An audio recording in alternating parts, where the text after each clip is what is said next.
يا صباح الفل، صباح الهنا، صباح السعادة على الأمارات الطيبين. ابدأي يومك وخليكي مميزة عن الآخرين. ابدأي يومك بشوية حبوب، أي حبوب عندك في البيت، وحبة مية صغيرين في كوباية زبادي في أي حاجة. أنا مش عايزة بس أقوم أقرب منهم عشان ما يطروش، وحطيهم بعد صلاة الفجر على التكييف بتاعك أو في برندتك أو أي حاجة على شباكك. الطيور تيجي تاكل، تبقي بدأتي يومك بعمل خير. خليكي مميزة واعملي حسابك. اي وجبة هتعمليها في الغداء، ولا اي وجبة اي نوع، ربنا ما قالناش اعملوا فراخ وطيور وديك رومي وبط وفخدة مشوية وطلعوها اي حاجة طلعيها في الغداء. اعملي حساب حد معاكي، سقعي ازاز مية وبعتي ولادك بيها اللي ماشيين في الشارع، الجو حر جدا. لو قادرة تجيبي عصاير وسقعي العلب برضو وتوزعيها.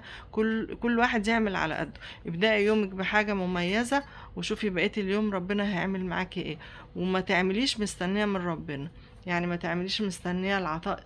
اعملي لوجه الله، وشوفي ربنا هيدهشك ازاي بعطائه. الله يكرمنا جميعا ويوسع علينا من حيث لا ندري ولا نحتسب. وفي هذه الايام الفضيلة اللهم ارزقنا الحج والعمرة من حيث لا ندري ولا نحتسب، وارزقنا طاعتك وعبادتك، وارزقنا ذكرك في كل وقت وفي كل مكان. خليكي مميزة، خليكي يعني ما تضغطيش نفسك في المصاريف، ما تضغطيش على اللي معاكي في المصاريف.